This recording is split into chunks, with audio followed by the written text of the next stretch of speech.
Bienvenidos. Hoy tenemos sobre la mesa una fuente muy personal. Es la transcripción de una conversación con un emprendedor. Se llama Rubén. Y él tomó una de esas decisiones que, bueno, te marcan la vida. Totalmente. Dejó un trabajo de oficina, estable, buen sueldo, para fundar un restaurante de sushi desde cero. Un negocio familiar, Kyoto Sushi. Exacto. Y lo valioso de esta fuente es que no es una guía de negocios, no es teoría. Es el testimonio crudo de lo que es emprender. La montaña rusa, como dicen. Justo. Él mismo lo llama toda una telenovela. Y nuestro objetivo hoy es analizar los capítulos clave de esa historia, porque de su experiencia surge una pregunta central. A ver.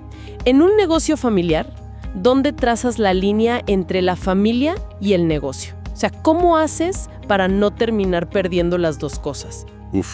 Me parece una pregunta fundamental. Bueno, vamos a desglosar esto. Empecemos por el principio, ¿no? El momento del salto al vacío. El origen de todo. Sí, Rubén lo describe con una honestidad que casi puede sentir el vértigo.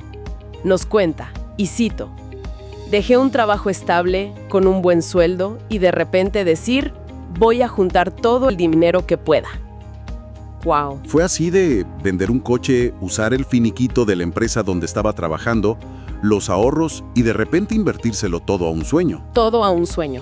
A estar esperanzado a que funcione, y obviamente siempre con el pendiente de si irá a funcionar o no, pero llega el momento en el que te tienes que arriesgar, aventar al ruedo. Esa frase, aventar al ruedo, es perfecta, porque implica que no es solo un riesgo de dinero, es un acto de valentía, casi público. Claro. Y lo que me parece crucial aquí es el contraste. ¿En qué sentido? Por un lado, tenía el apoyo, digamos, incondicional de su núcleo más cercano. Su motor era muy claro: poder pagar la universidad de sus 3 hijos. Ah, claro. Una motivación poderosa. Se lo planteó su esposa, a sus hijos, y la respuesta fue unánime: confiamos en ti, échale ganas. Ese es el combustible para arrancar, claro, pero ese es un lado de la moneda, porque ese combustible se enfrenta a un entorno que, pues, intenta apagar esa llama. Exacto. Es fascinante cómo describe la reacción de otros familiares. La gente que con buena intención te aconseja desde su propio miedo. Sí, la fuente detalla esas voces. Las que le decían, ¿cómo crees? ¿Cómo vas a dejar ese trabajo en donde estás? Ahí estás bien. Estás estable. Y aquí hay una primera gran lección, me parece. Para un emprendedor, es vital crear una especie de burbuja de confianza con su círculo más íntimo. Totalmente. Estaba en el mismo canal. Y esa sintonía es el escudo que te permite soportar la presión de afuera y, sobre todo, tu propia incertidumbre. Que es el enemigo más grande. Y esa incertidumbre, pues, no tardó en aparecer, de formas que ni él se imaginaba. Ahí es donde la cosa se pone a prueba. Sí, describe 2 retos gigantescos al principio.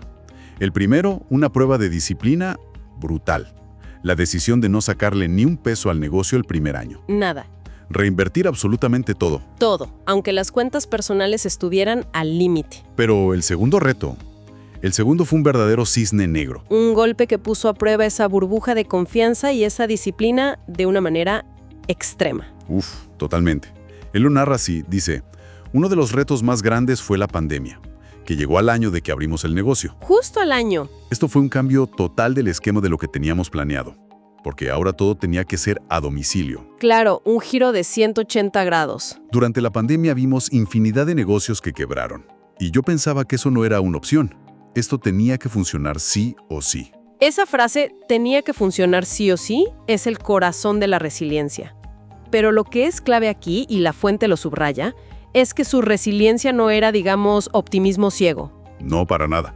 Se anclaba en 3 principios muy concretos: producto de calidad, precio accesible y buen servicio.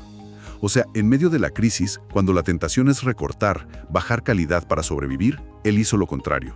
Se aferró a sus pilares. Eso me parece fundamental, porque es fácil decir hay que ser resiliente, pero es mucho más difícil saber en qué tienes que ser inflexiblemente resiliente. Claro. Me pregunto cómo lo logró. Porque una cosa es un sushi excelente en el restaurante y otra es que ese sushi llegue perfecto a una casa después de un viaje en moto. Sí, bueno, la fuente no entra en detalles técnicos de empaque, pero sí enfatiza que la obsesión era mantener esa calidad intacta, costara lo que costara.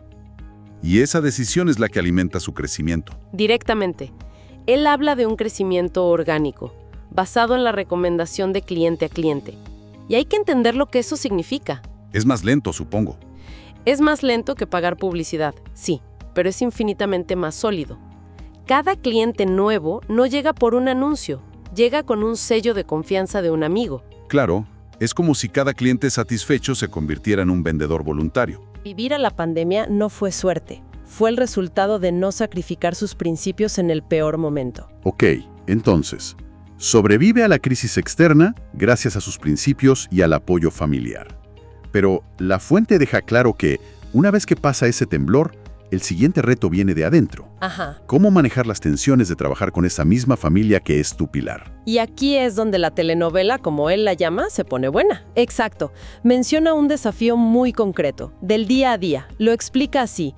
Luego me pasa con mi esposa, que ella da una indicación y yo doy otra. El clásico problema. Y eso pone a los muchachos que trabajan con nosotros en conflicto porque no saben a quién hacerle caso. Y es donde debemos tener una buena comunicación. Claro. Tener la cadena de mando bien definida, las responsabilidades y obligaciones de cada quien bien definidas. Es el problema de demasiados chefs en la cocina. Pero en este caso, los chefs además duermen en la misma casa. La tensión es, pues, inevitable. Y él mismo lo reconoce. Sí, cita el dicho popular. Los parientes y el sol, mientras más lejos mejor. Pero lo fascinante es que su solución va en contra de ese dicho.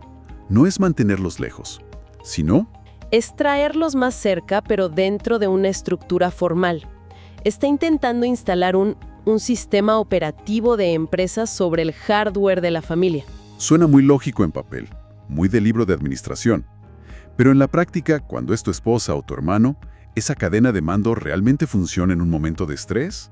Esa es la tensión constante y el reto más grande de cualquier empresa familiar. ¿No termina ganando la jerarquía familiar sobre la empresarial? La fuente no dice que sea una solución mágica, ¿eh?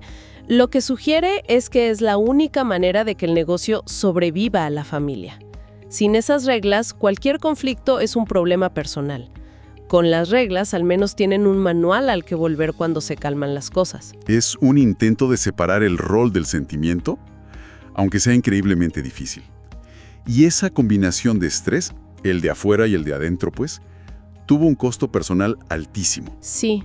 De todos los desafíos de negocio, el que realmente me impactó fue uno que lo dejó fuera de combate, literalmente. Un momento que desnuda por completo la fragilidad de un proyecto así. Sí, es muy crudo como lo cuenta. Dice, el momento más difícil para nosotros fue cuando me enfermé de COVID.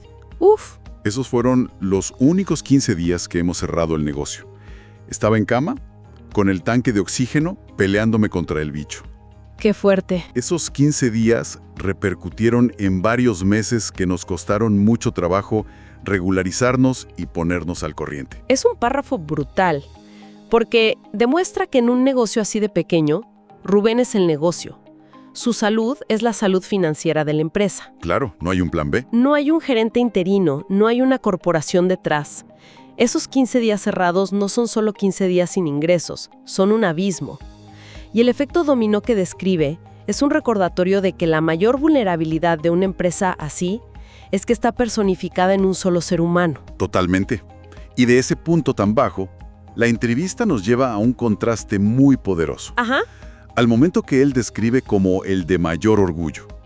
Y es muy revelador que no fue un hito financiero, no fue alcanzar X ventas, fue algo mucho más tangible. Fue la materialización del éxito, la prueba física de que la apuesta funcionó.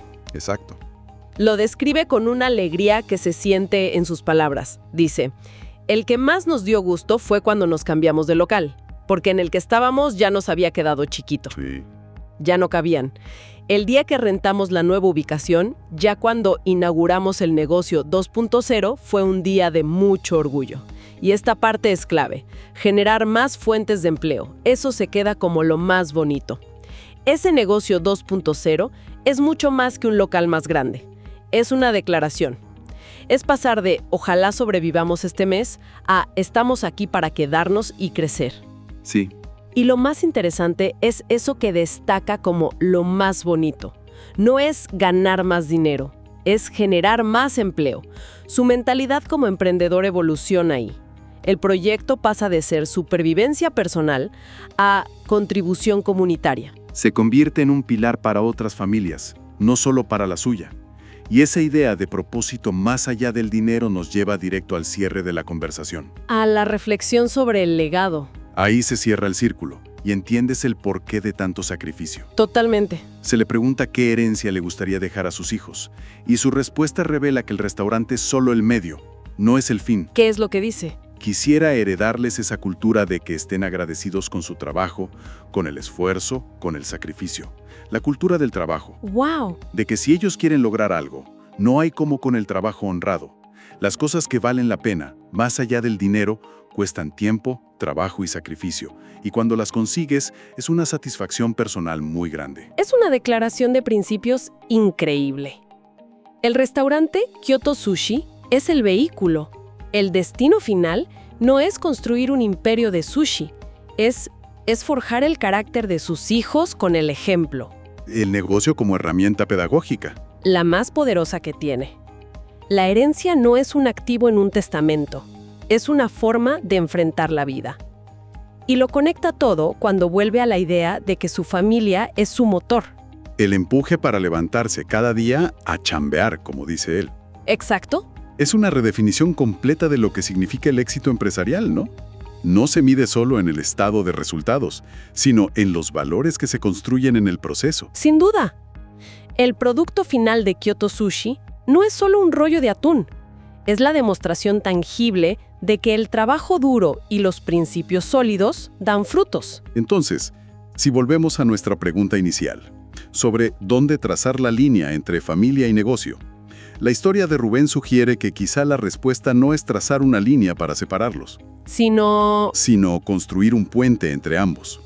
Un puente sostenido por pilares muy claros de roles, de respeto y de comunicación. Exacto. Y nos deja con una idea muy poderosa para reflexionar en nuestros propios proyectos, sean del tipo que sean.